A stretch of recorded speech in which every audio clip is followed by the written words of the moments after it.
Dream of the Red Chamber, Chapter 93.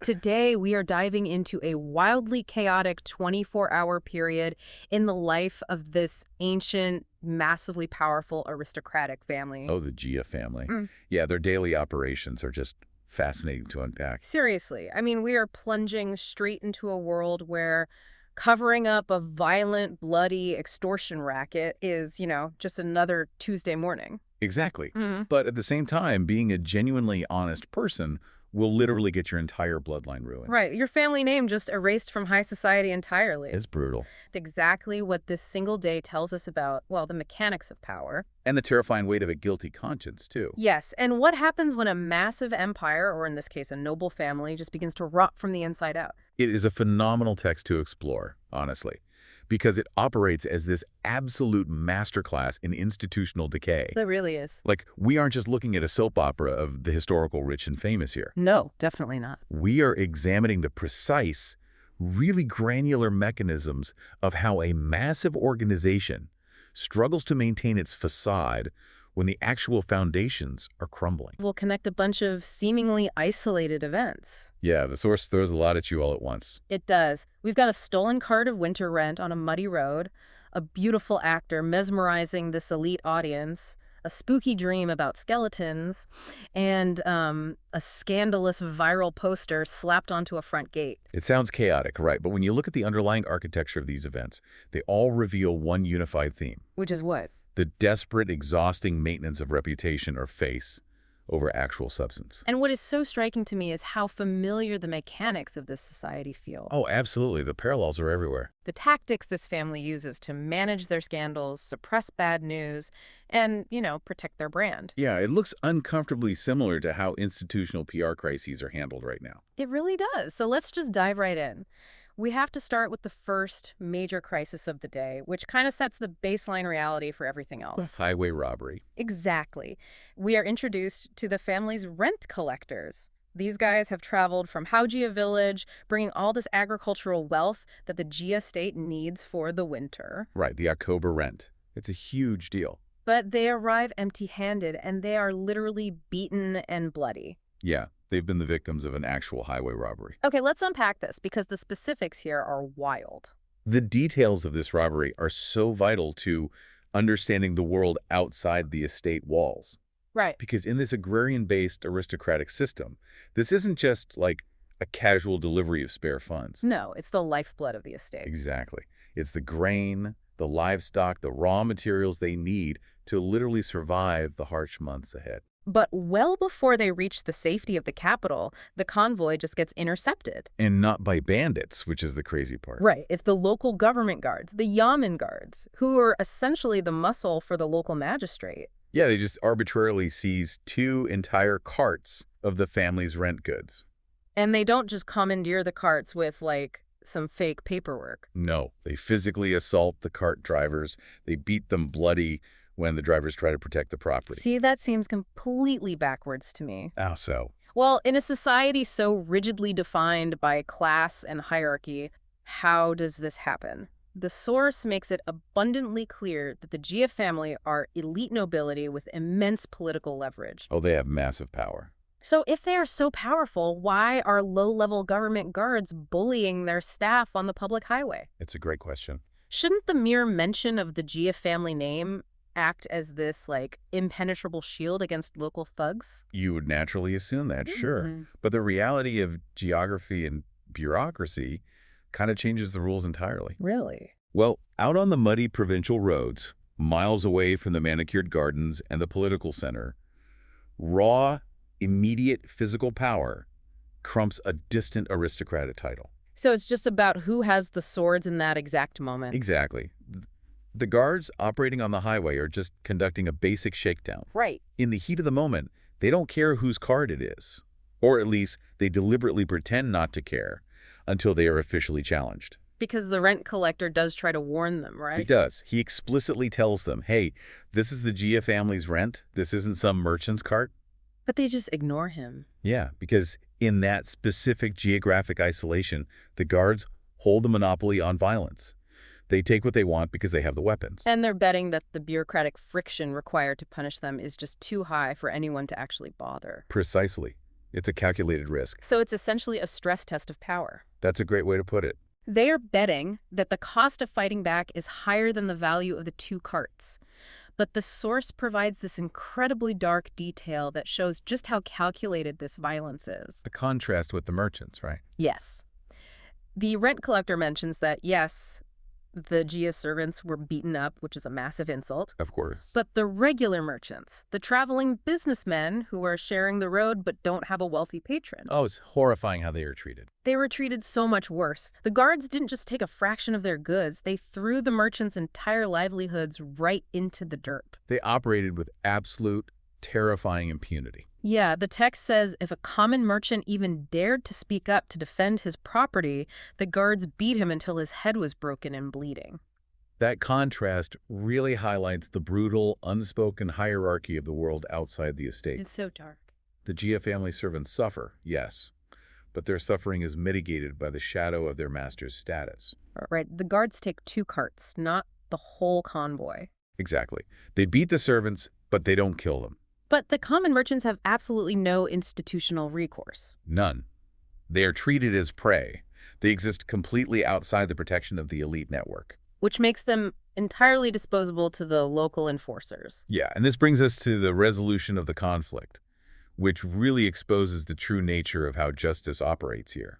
Because when the news reaches the Gia estate, the reaction from the management is explosive. Oh, Lian is furious. Right, Lian, who acts as one of the primary operational managers of the household, hears this story from his bleeding servants, and he is livid. He wants absolute punitive retribution.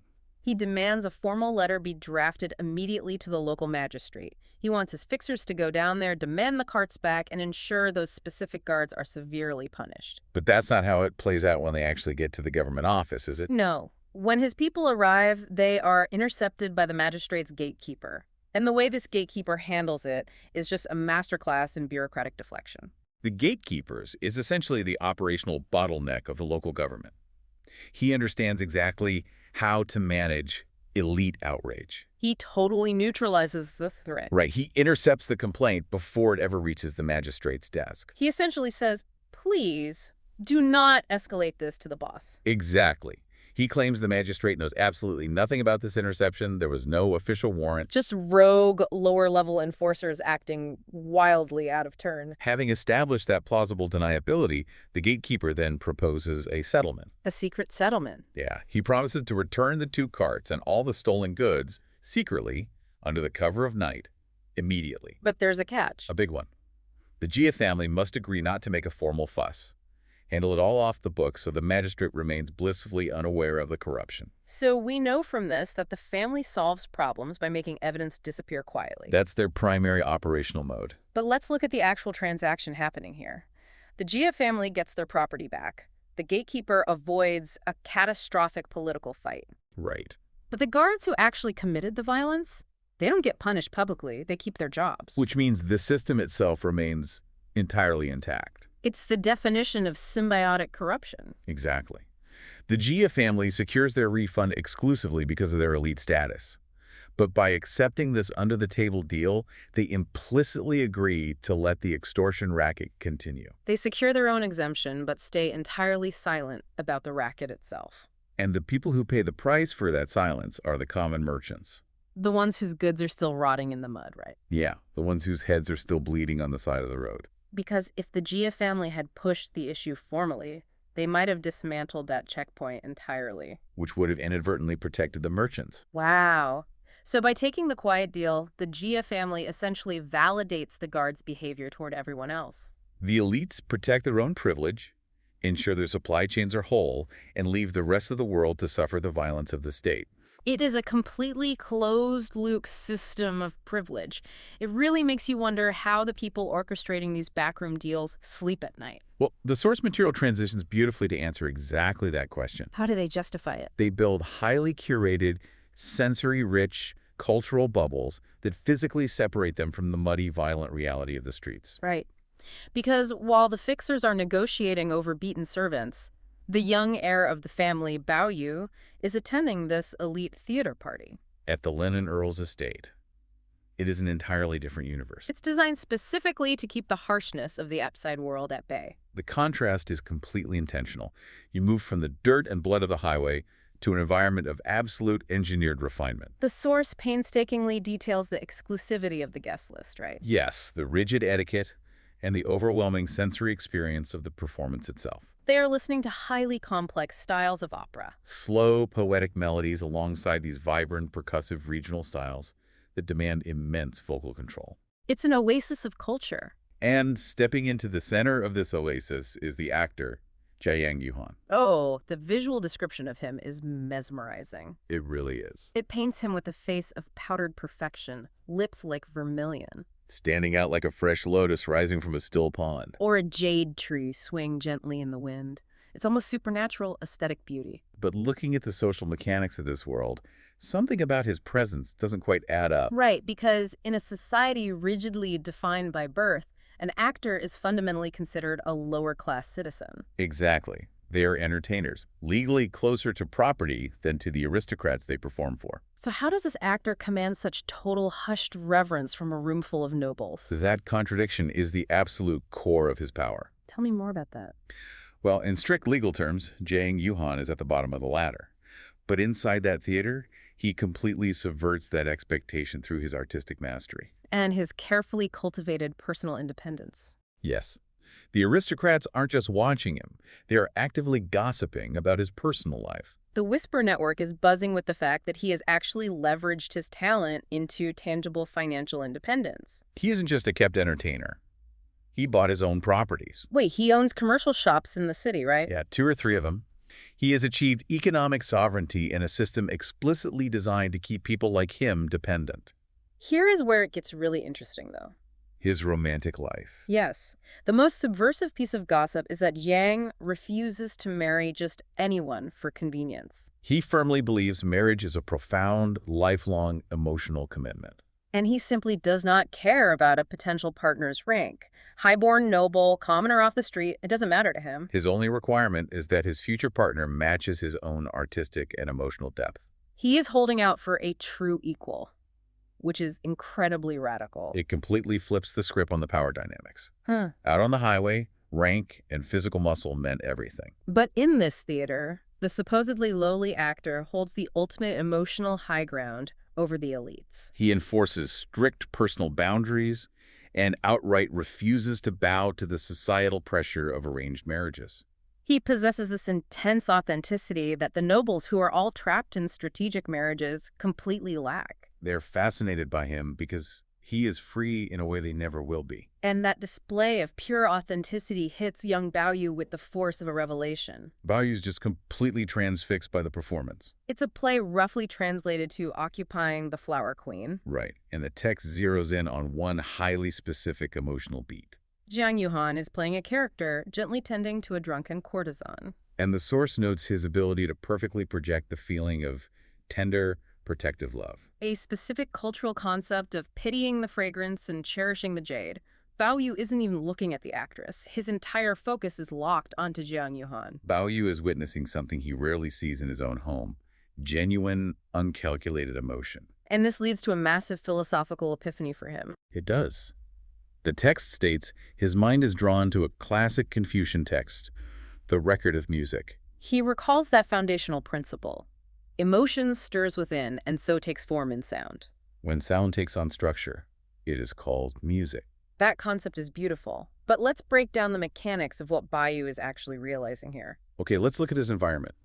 He's a teenager raised where every interaction is a chess move. Right, he lives in a mansion where people smile warmly at you while calculating how to undermine your inheritance. So to suddenly witness emotion taking form in sound, it means he suddenly understands the difference between performance and authenticity. He realizes that true art isn't just reciting poetry. Or hitting the correct notes just to satisfy the rules of composition. True art requires the raw transfer of genuine human emotion. He sees that the actor isn't just pretending. He has tapped into a deep well of feeling and is vibrating that out into the room. For Baoyu, who is suffocating in a world of polite lies, this authentic connection feels like oxygen. It's a total awakening. He realizes music like this, bypasses the intellect and goes straight to the soul. It cannot be faked. He actually vows right there to dedicate himself to studying the true roots of music, to chase that authenticity. But looking at the world he lives in, pursuing unregulated emotion seems incredibly dangerous. Right, because this is a world that prioritizes face above all else. It is arguably the single most dangerous pursuit you could undertake in that society. And the source text brilliantly illustrates this danger by violently shifting the narrative right after this. To prove how perilous authenticity is, we are introduced to a visitor from the South. From the Zen family. Yes. Now, structurally, the Zen family is a mirror image of the Jia family, another ancient, wealthy, powerful clan. But the visitor brings catastrophic news. The Zen family has been utterly ruined. Wealth confiscated, political status revoked, power shattered. The messenger who delivers this news is a servant named Bao Yang, and his physical presence in the estate is jarring. The visual description of him is so stark. He's massive, broad shoulders, thick, muscular neck, bulging eyes, a heavy, unkempt beard. A rugged, undeniable physical reality crashing into the perfumed world of the Jia family's bubble. He arrives with a letter from the disgraced master of the Zen family, humbly asking for employment. His physical description serves as a visual metaphor for the harsh truth he brings. Because when Jia Zhang, the strict patriarch, asks why the family was ruined, he expects a standard political answer. Right, he expects to hear about embezzlement or backing the wrong faction. But Bao Yang gives this stunning, totally counterintuitive explanation. He essentially says, "My master was simply too genuine." Right. He explains the master was a man of unyielding sincerity. He treated absolutely everyone, regardless of rank, with unfiltered honesty. And because he was incapable of lying, everyone ended up hating him. They conspired against him and orchestrated his downfall. Wait, I have to push back on the mechanics of this. Go for it. In almost every moral framework on Earth, being genuine is positioned as the ultimate virtue. We are taught honesty is the highest good. Usually, yes. So how does practicing the highest moral virtue result in the total destruction of a powerful family network? Because if we connect this to the bigger picture, in this specific sociological architecture, truth is actually a destabilizing force. Really? A destabilizing force? Yes, this is a highly structured society built entirely on the concept of saving face. It relies on polite lies. And rigid hierarchical rules. It's about the mutual agreement to say what is socially expected rather than what is objectively true. Oh, like the gatekeeper at the magistrate's office. Exactly. He offered a polite fiction the magistrate doesn't know to smooth over a violent reality. So if you are part of this elite network, your job is to maintain the status quo. You protect the collective illusion of nobility. If you suddenly introduce radical honesty into that system, if you call out corruption loudly, you become a massive threat. So radical honesty isn't viewed as a virtue at all. It's viewed as a social virus. Precisely. To the rest of the aristocracy, the Zen master wasn't a saint. He was arrogant and socially destructive. He made everyone else look bad by refusing to play the game. And this tragedy serves as a dark, terrifying mirror for the Jia family. But the mirror gets even more specific, doesn't it? Deeply unsettlingly so. Because Bao Yang casually mentions the doppelganger. Right. He reveals his ruined master has a son, also named Bao Yu, Zen Bao Yu. And the parallels between this boy in the South and our Bao Yu are uncanny. Zhen Baoyu used to be the exact same kind of teenager. Hated studying for exams, spent all his time in the inner chambers with the women. Driven completely by his aesthetic passions and his desire for authentic connection. Walking the exact same path our Baoyu is currently on. But then something horrific breaks him. He contracted a severe, life-threatening illness. He fell into a coma. And during this near-death experience, he has this incredibly vivid, terrifying vision. The details of the dream are just haunting. Bao Yang recounts that Zhen Baoyu finds himself walking up to a massive archway leading into a vast, silent temple. But inside, he doesn't find gods. He finds rows upon rows of massive cabinets filled with heavy records and ledgers. He wanders deeper, expecting to find the beautiful girls he loves to play with. But when he looks at them, they transform. Their beautiful features twist into grotesque monsters. And then the flesh rots away entirely, leaving nothing but dry, grinning skeletons. He wakes up screaming. What we're looking at here is a textbook example of a memento mori. A visceral reminder of the inevitability of death. And the ultimate emptiness of physical beauty. but it is layered with this intense bureaucratic dread. The ledgers and records imply a cosmic tally, right? Yes, a universal judgment of sins where every action is recorded. And the skeletons represent the brutal stripping away of the aesthetic beauty our Balyu was just swooning over at the theater. It's the universe violently pulling back the curtain, telling him, you think you can live for beauty? Look closely, it all rots. The only thing that lasts is the ledger. And the psychological impact on Zen Balyu is total and irreversible. Baoyang says his personality was entirely erased. The terror of the vision forced him to conform completely. He abandoned all his passions. He stopped playing in the inner chambers. He buried his head in the Confucian texts he used to hate.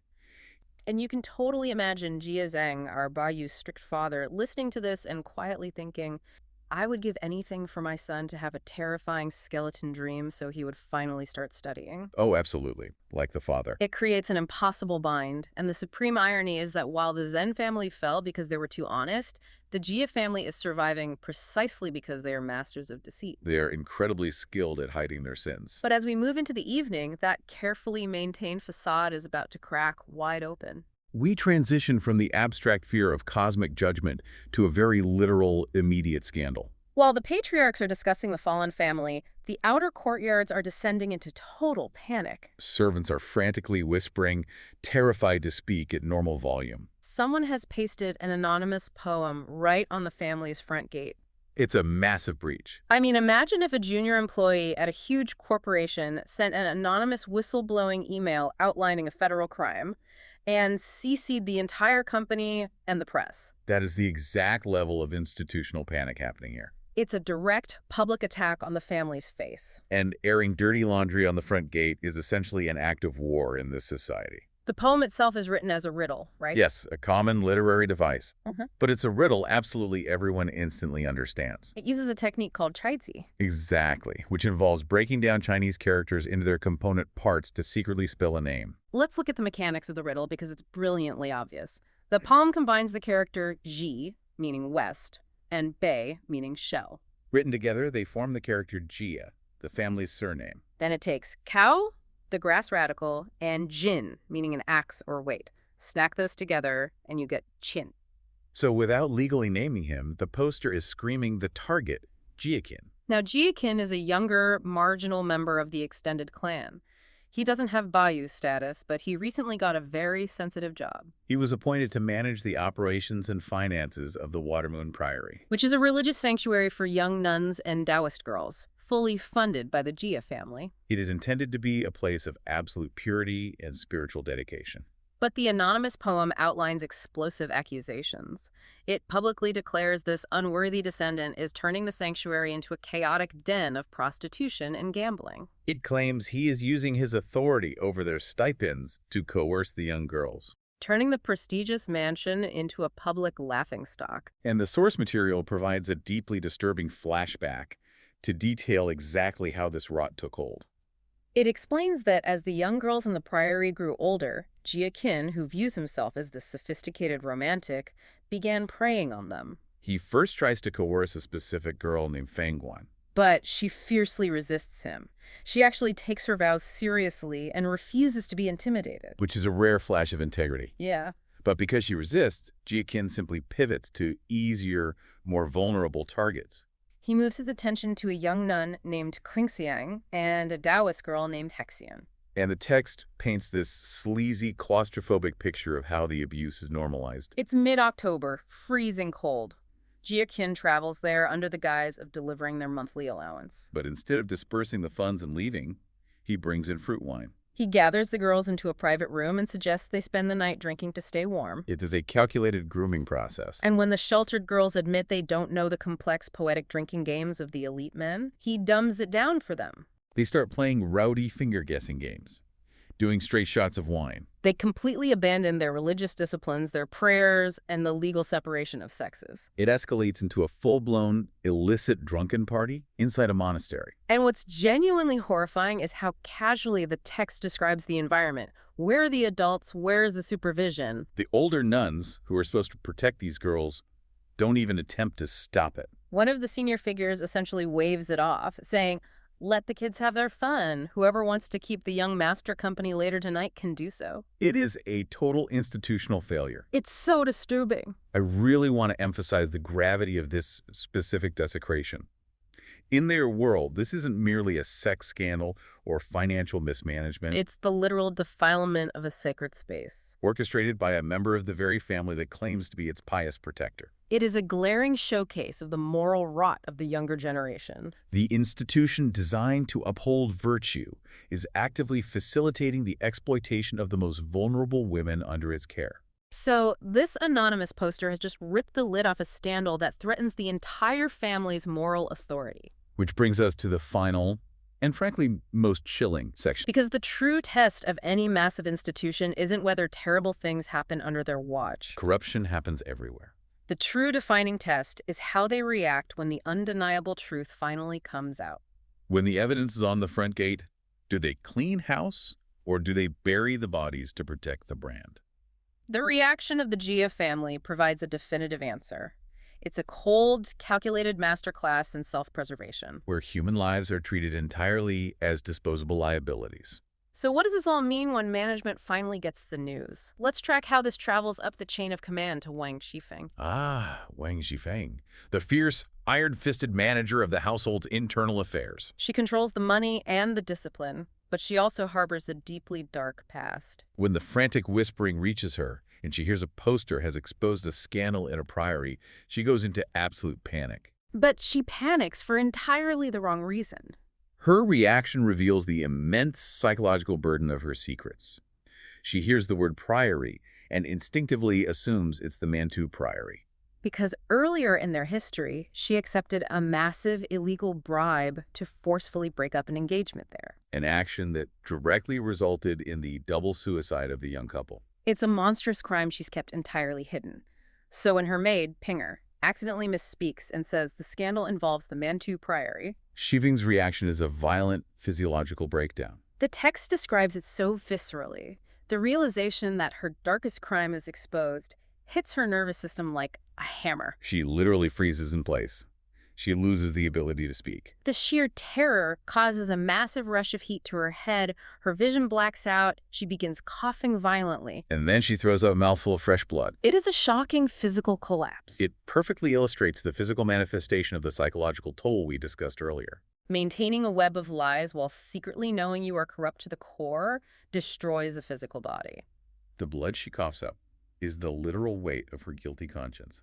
But then, and this is where the dark comedy and the profound tragedy collide, Pinger realizes her mistake. She sees Shifeng coughing up blood. Yeah. And frantically corrects herself. She says, no, wait, it's the Water Moon Priory. It's just Jia Qin exploiting the nuns. And Shifeng's reaction is to essentially wipe the blood off her chin, take a breath, and instantly stop caring. Her relief completely overrides her morality. She instantly brushes it off. Her explicitly stated sentiment is, what does that have to do with me? I just recommended him for the job. She dismisses the systemic exploitation of vulnerable girls as a trivial non-issue simply because it isn't her specific felony. It highlights the absolute vacuum of empathy at the very top. The arrogance is stunning. Oh, it's just the young sanctuary girls being abused, thank God. So Shifeng taps out of the crisis management. She declares herself too sick and goes to bed. Which leaves the actual cover-up to the men, Lian and the chief steward, Laida. And watching these two operate is like watching professional mob fixers scrub a crime scene. The mechanics of their cover-up are ruthlessly focused on suppressing the evidence. They have a major problem because Jia Zheng, the strict patriarch, has seen the poster. And he is enraged. He orders an immediate formal investigation. He commands Laida to go to the priory, round up every single young nun and Taoist girl, and bring them back for intense questioning. He wants the truth directly from the victims. But Lian knows that if his uncle actually speaks to these girls, the truth will come out and the family will be humiliated. He cannot allow the investigation to proceed. So Lian secretly summons Jia Qin, the abuser, into his private study. And in a moment of pure intimidation, he pulls the whistleblower's poem out of his boot and throws it in Jia Qin's face. Jia Qin is reduced to a trembling mess, weeping, begging for mercy. He knows he's guilty. But Jia Lian's motivation isn't justice. It's to protect face. He acts as a corrupt defense attorney. He coaches to categorically deny everything. He says, bite down hard and insist none of this ever happened. If you admit a single detail, you are dead. He is literally coaching the perpetrator to perjure himself. But even with Jia Qin locked into a denial, they still have a glaring problem. Girls. Yeah. The patriarch ordered them brought to the estate. You can hide a stolen cart by returning it in the night, but you cannot simply hide a group of traumatized human witnesses. If those girls talk, the denial collapses instantly. How do they make this problem legally and physically disappear? This is where we see the absolute chilling reality of how an institution prioritizes its survival. Lian and Lian understand the girls are the evidence. They are the liability. So they make a calculated decision to bypass the patriarch's orders entirely. They don't bring the girls for justice. They arrive at a terrifying final solution. They contact a local matchmaker and immediately sell all the young girls off. They just sell them. They traffic the victims right out of the sanctuary. Yes. They forcefully marry them off or sell them into domestic servitude far away. Wow. By selling the victims, the evidence physically ceases to exist. When the patriarch demands to see them, the managers will just bow and say, "Oh, there was no scandal. The girls reached a certain age, so we dutifully arranged marriages for them." The entire narrative is rewritten. The family's face is flawlessly preserved. The abuser is protected simply because he shares the surname, and the institution violently prioritizes its unblemished image over the safety of the vulnerable people it was supposed to protect. It is the ultimate systemic betrayal. It is a breathtakingly cold calculation. They sweep the victims entirely out of existence just to ensure the family portrait doesn't have a smudge on it. It's horrifying, but brutally effective.